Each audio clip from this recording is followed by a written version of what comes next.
तो चलिए बिना किसी देरी के सीधे मुद्दे पर आते हैं। आज के इस खास विश्लेषण में हम एक ऐसे विषय को डिकोड करने वाले हैं जो आस्था और अर्थशास्त्र का एक बहुत ही शानदार और अनोखा संगम है। हम बात कर रहे हैं राजस्थान के एक ऐसे मंदिर की जो महज एक धार्मिक स्थल नहीं है, बल्कि आज के समय में हजारों सफल व्यापारियों के लिए एक रियल लाइफ बिजनेस पार्टनर की तरह काम कर रहा है। जी हाँ, आपने बिल्कुल सही सुना, एक पार्टनर। मंडाफिया और भादसोड़ा में स्थित श्री सांवरिया सेठ मंदिर की ये कहानी सच में बहुत ही दिलचस्प है। तो आइए मिलकर इस पूरी घटना के पीछे के राज को समझते हैं। अब जरा इस चौंका देने वाले नंबर को देखिए, 10 करोड़ 25 लाख रुपए। और पता है सबसे हैरान करने वाली बात क्या है? ये कोई सालाना आंकड़ा नहीं है, बल्कि दानपात्र खुलने के बाद सिर्फ पहले ही दिन की गिनती का आंकड़ा है। अगर हम सालाना दान की बात करें तो ये रकम लगभग 337 करोड़ रुपए तक पहुंच जाती है। जरा इस पूरी प्रक्रिया की विशालता की कल्पना कीजिए। दानपात्र से इतने नोट और सिक्के निकलते हैं कि उन्हें गिनने के लिए 80 से ज्यादा कर्मचारियों को लगाना पड़ता है। कैमरों की निगरानी होती है और इस पूरी गिनती में कई दिन लग जाते हैं। इसमें नकद के साथ साथ सोने चांदी के भारी आभूषण भी शामिल होते हैं। मतलब ये महज कोई साधारण दान नहीं है, ये एक बहुत बड़े आर्थिक प्रवाह का जीता जागता सबूत है। और यहीं पर हमारे सामने एक बहुत ही दिलचस्प रहस्य खड़ा होता है।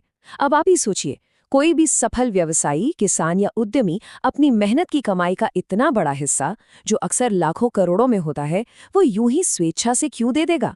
आखिर कोई भी समझदार व्यापारी अपना मुनाफा इतनी आसानी से तो जाने नहीं देता है ना।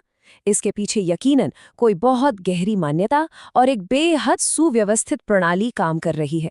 तो इस रहस्य की तह तक जाने के लिए हमें इतिहास के पन्नों को थोड़ा पलटना होगा और देखना होगा कि ये सब आखिर शुरू कैसे हुआ। चित्तौड़गढ़ रेलवे स्टेशन से करीब 41 किलोमीटर दूर स्थित इस भव्य मंदिर को देखिए। ये है सांवरिया सेठ, भगवान कृष्ण का एक बेहद ही खूबसूरत और सांवला स्वरूप। ये कोई साधारण स्वरूप नहीं है। वैष्णव संप्रदाय में इनकी बहुत गहरी मान्यता है। ऐसा भी कहा जाता है कि महान संत मीराबाई जिस गिरधर गोपाल की पूजा करती थीं, वो यही है।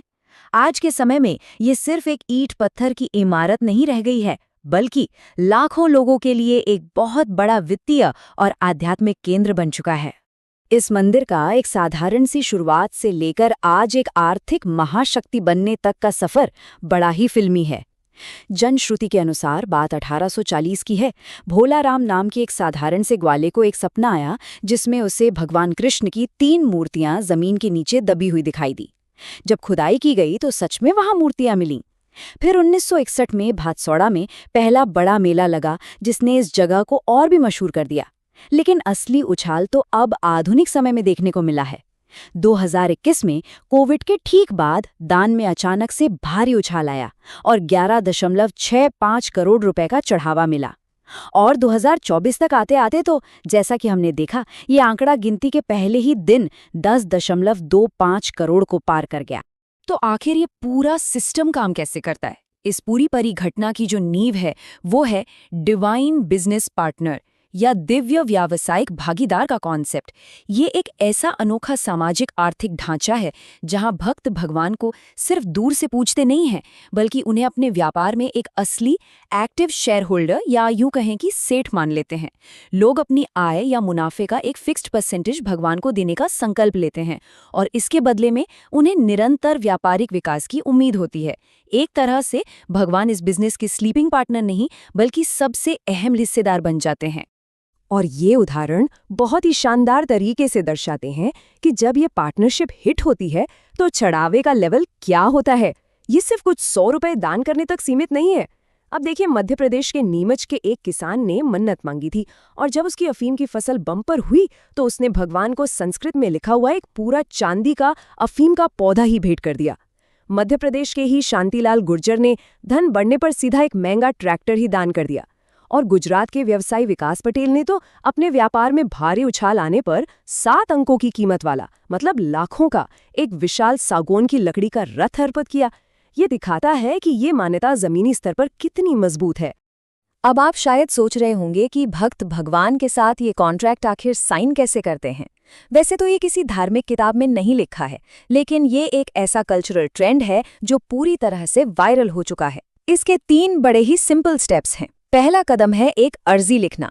भक्त कागज पर अपनी परेशानी या कोई नई बिजनेस डील लिखते हैं और उसे मंदिर में रख देते हैं। दूसरा और सबसे अहम कदम, वो अपने मुनाफे का एक हिस्सा, जो आमतौर पर 2 से 5% होता है, भगवान के नाम पर फिक्स कर देते हैं। और तीसरा कदम, जब सफलता मिल जाती है तो वो एक नारियल फोड़ते हैं और अपना वादा निभाते हुए वो धनराशि या उपहार भगवान को अर्पित कर देते हैं, बिल्कुल एक पक्के व्यापारिक समझौते की तरह। लेकिन देखिए, इस पूरी परिघटना को सही से समझने के लिए हमें इसके दोनों पहलुओं को बड़ी ही न्यूट्रल नज़र से देखना होगा।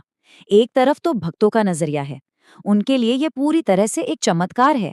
उनका मानना है कि भगवान को भागीदार बनाने से उनके बिजनेस में एक दैवीय शक्ति आ जाती है और हर चढ़ावे के बदले उनका मुनाफा कई गुना बढ़ जाता है। वहीं दूसरी तरफ एक मनोवैज्ञानिक नजरिया भी है।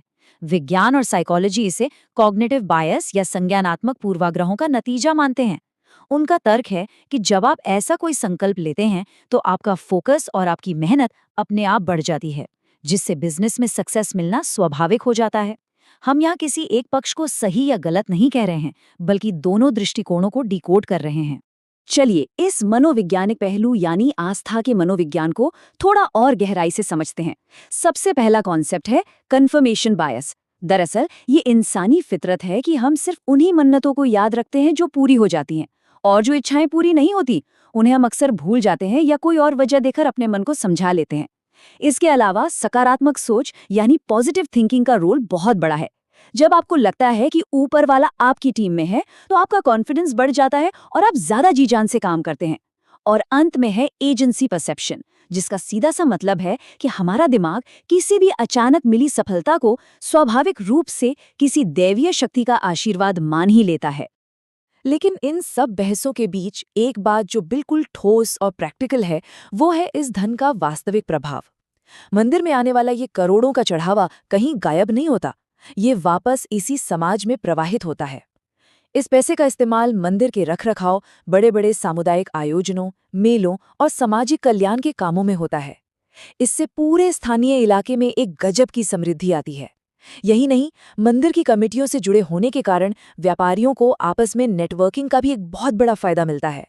तो कहने का मतलब ये है कि ये मनोवैज्ञानिक विश्वास असल में जमीनी स्तर पर एक बहुत ही आत्मनिर्भर और समृद्ध इकोसिस्टम तैयार कर रहा है।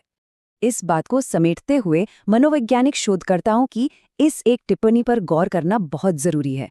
वे कहते हैं, धार्मिक विश्वास मानव मनोवृत्तियों से जन्मते हैं।